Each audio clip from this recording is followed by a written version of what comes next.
if I actually feel clear about the obvious fact that I did not create myself, one could hardly deny this, but in general, we are not aware of this. But whenever I become a little bit aware of this,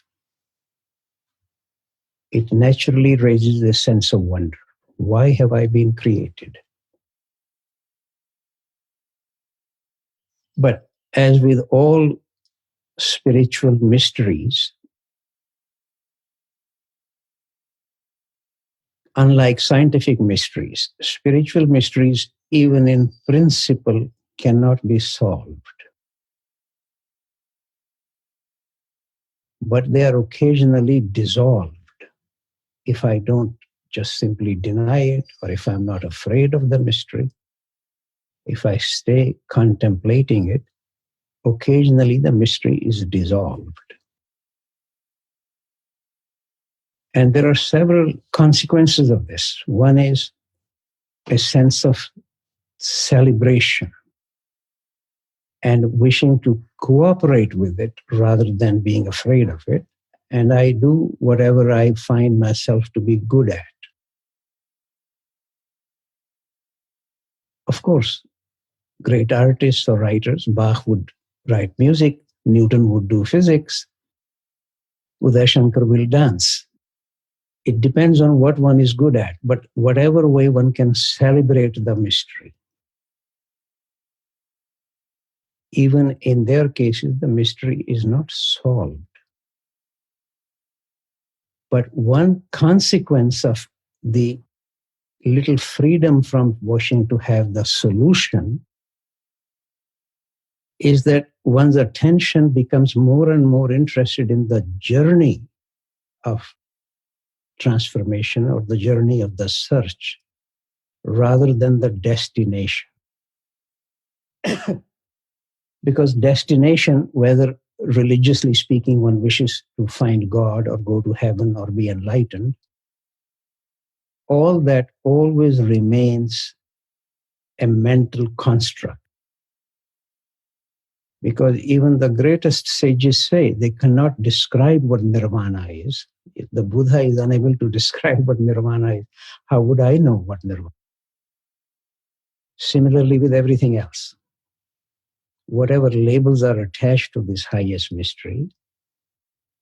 So one then gradually moves away from occupation with the destination. For example, even in the work context, somebody may think my destination is to become man number 7 or whatever. But more and more interest in the journey. Everything then becomes rather interesting. It's a whole adventure. Sometimes there is suffering, sometimes there is joy. And one would see 1 step forward, 2 steps sideways, 2 steps back. All that takes place. And that everything becomes rather interesting along the journey. And one of the things then one definitely discovers, something which is of course repeatedly said by all the sages. Madame de Salzmann has repeatedly said, you have a self, like with a capital S, which is wishing to express itself or emerge, that it needs to emerge. So one of the consequences of becoming more and more interested in the journey is that one begins to see 2 in me. The labels naturally vary, with whether we say self and ego, or sometimes I and me, or lamb and the wolf. But my own impression is that unless one sees the 2 in me, the actual practice of the work does not even begin. But when I see the 2 in me, I also begin to see that they are pushing or pulling in different directions. So if I temporarily just use the expression I and me, largely because that's really what Madame de Salzmann frequently used, I wishes to engage me towards the enhancement of my being. The word being can mean many things, but in general, in this context, it is towards more and more consciousness, which is in a way extremely difficult to define, but most of us can feel in the presence of some people whether we feel they have more consciousness than or less. Same thing, it's very difficult to define what beauty is. Philosophers can keep arguing about this for ages, one definition or another. But most of us can see something and feel something is more beautiful than the other. Similarly about consciousness. So this search for greater being largely has to do with more consciousness. Other words get used, more attention or conscious attention, more awareness. So that is the general pull of I. And me, on the other hand, is mostly occupied with all the social or personal projects. How do I get ahead in the world?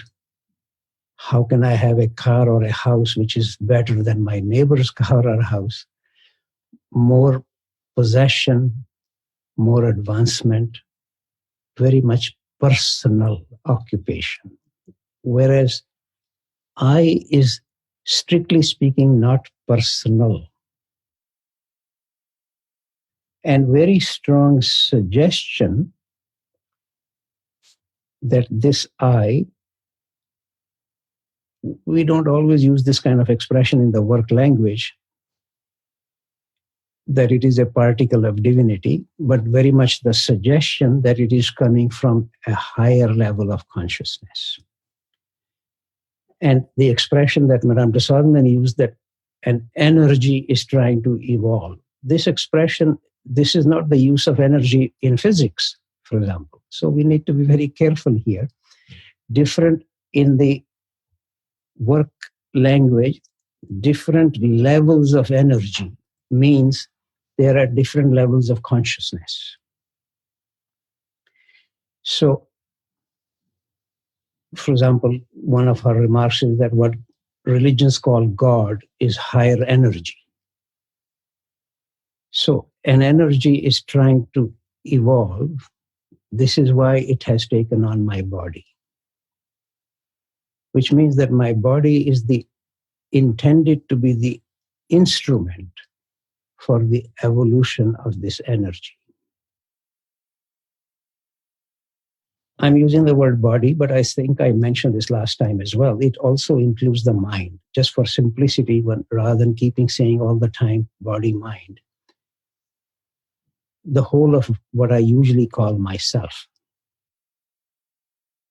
And I suggest to you, we don't use this expression very much in the work literature.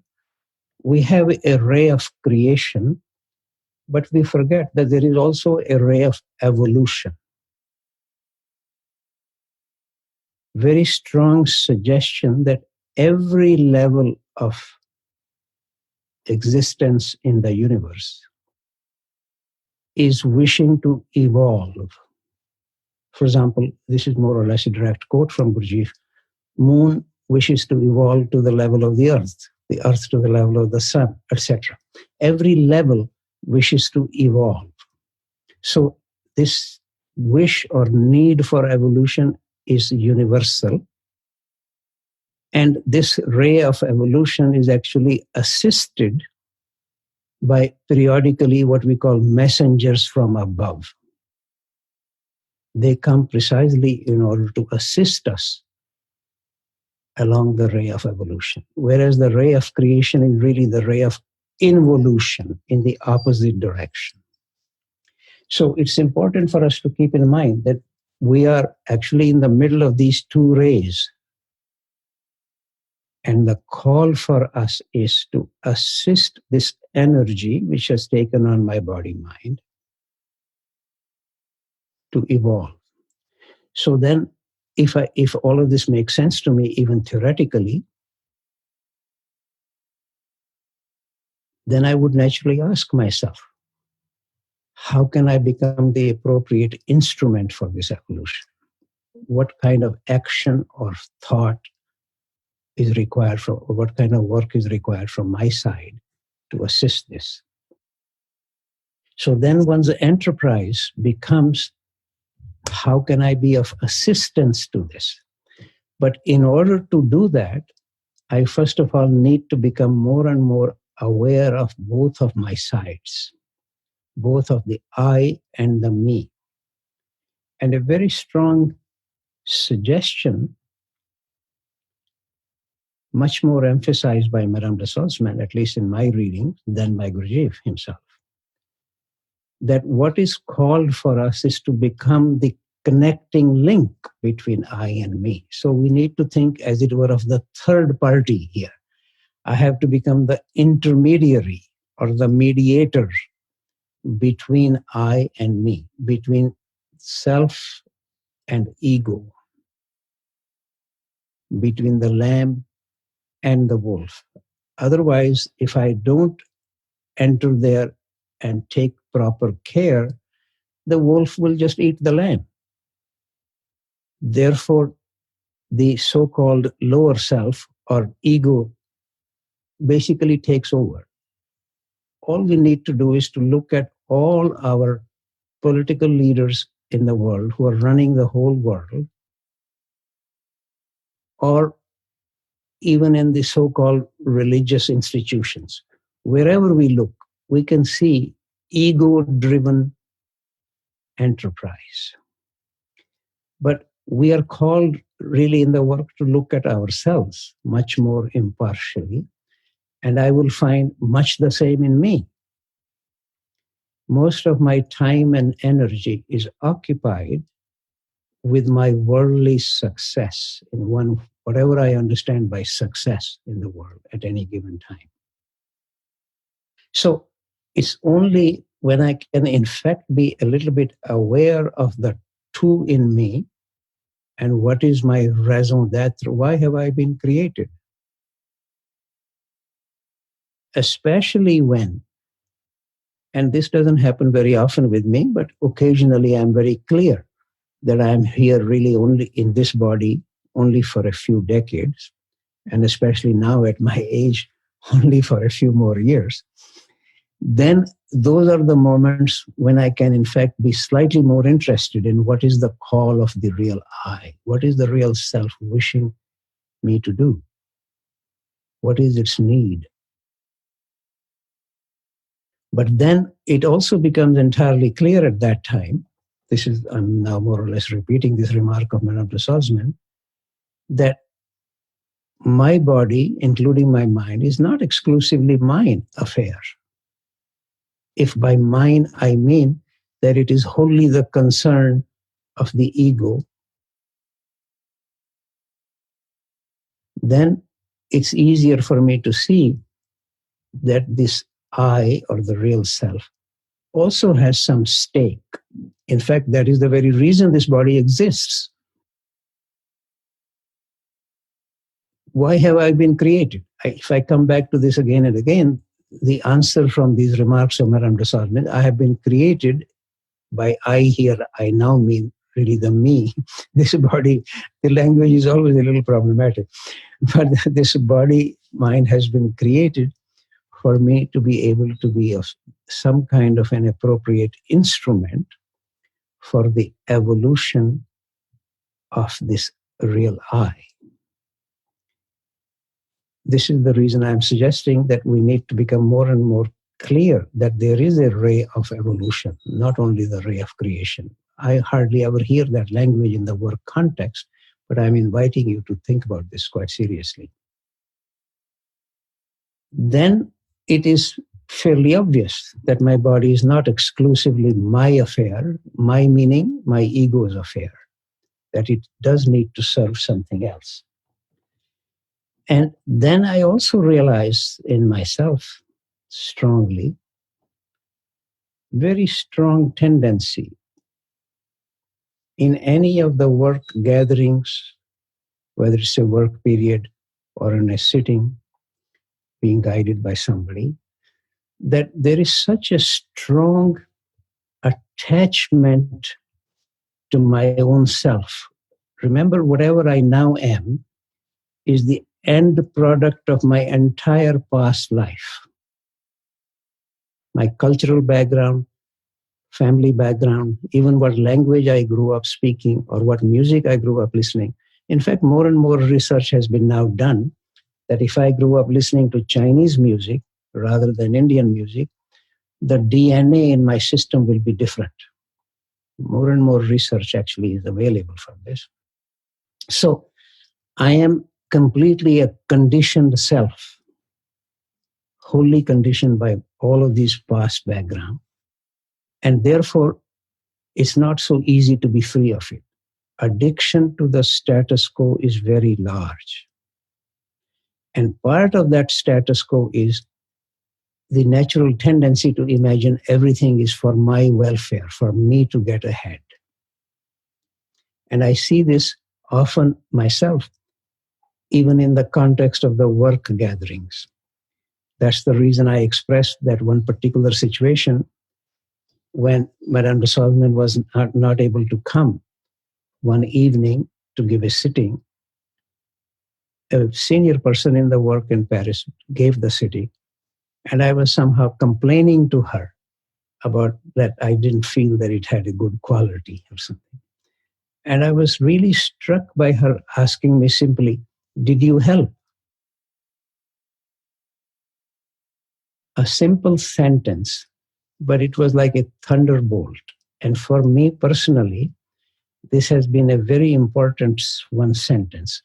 Just to mention, not everybody in the present company here would necessarily know Dr. and Mrs. Welch, but they were, certainly for me, they were my mentors in the work. And Dr. Welch used to say, this was the single most important sentence in the whole book. Did you help? And because of his response partly, and partly I was myself very struck by this, I return to this quite often. So in any work gathering, including right now when we are together, I ask myself, if somebody says something, somebody brings an observation, do I need to be just criticizing it or comparing it with something or the other? How can I actually help enhance the quality of our exchange in the work? It's not that somebody else is giving a sitting or giving a talk in the context of the work or leading a team, that it is their project and I should somehow get the side benefit from it. No, whenever we are together in any group gathering, right now is a good example, how can we all enhance the quality of our exchange so that all of us can, in fact, feel that by the time we leave a gathering, that something a little slightly subtler or higher level was touched. To me, that is really the importance of this particular remark of Madame de Salzman, which came as really as a thunderbolt to me. It's very easy to complain, to disagree, to compare, but how do I help? So I invite all the people now gathered here. How do we more understand the distinction between I and me, or that my body is not only mine? Or is there really an energy that is trying to evolve that has taken on my body? Or so naturally, because of our limited time, I end up emphasizing only 2 or 3 of these remarks, but there were many remarks from Madame de Salzman. Personally, from my point of view, each of her remarks is worth spending a lot of time and energy with. So some of you may have been struck by some other remarks in that very section. So please bring whatever interests you, whatever challenges you, any insight, any observation, also any question. But somewhat related with what we are speaking about, rather than some random thing about this or that, because that's not going to help us all here. But even that, I don't want to necessarily exclude. If that is your occupation, please bring that too. Okay. So we can invite any of the people on screen right now to raise something if they like or share. That they can do at any time. Yes. Yeah, they don't have to go through question and answer. Anytime they can just unmute themselves and say whatever they wish to say. Yeah.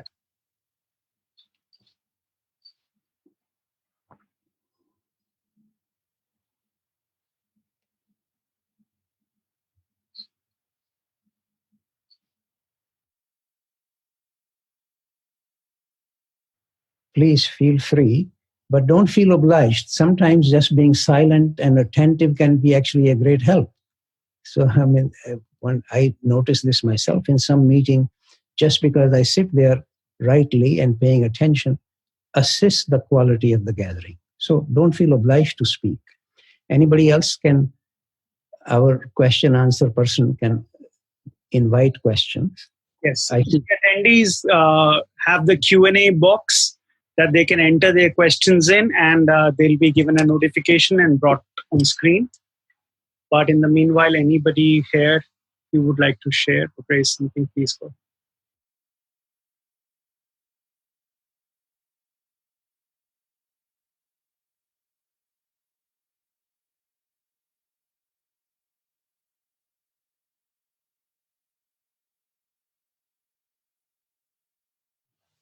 I think everybody is fully knowledgeable. Nobody has a question. Inquiry.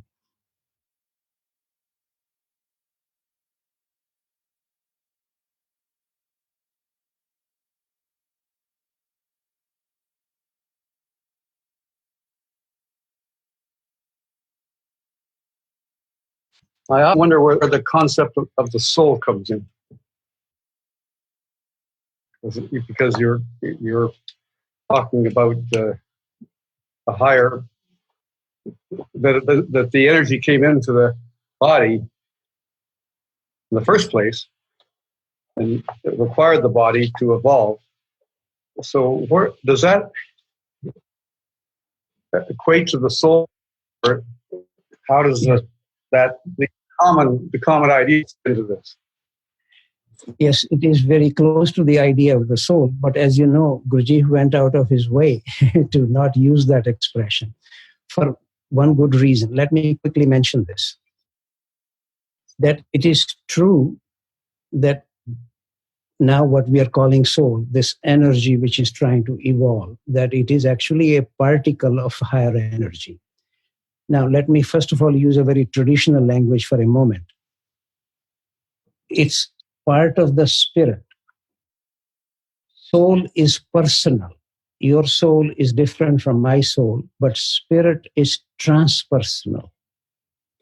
What has happened since the 16th century, largely because of the fallacy of Descartes, otherwise a great mathematician and thinker, he equated spirit with soul and with the mind, which may surprise people. But if you're interested, he has a book called On Method. In English, that's the translation, On Method. So that's where you will find this. So since then, what has happened, most people, especially in the Christian tradition, don't make any distinction between soul and spirit. And therefore, the tendency that nothing needs to be done to the soul. Soul is just eternal, everlasting, etc., etc. There is always this tendency. Whereas classically, and here I'm literally directly quoting from a great Western philosopher, Plotinus, our soul, the Greek word is psyche in English. That's the word used in the New Testament for soul. Whereas for spirit, there is a different word, pneuma. So there is a clear distinction in the New Testament, but it got lost after the 16th century. Actually, it began in the 10th century, but Descartes brought a coup de grace to this.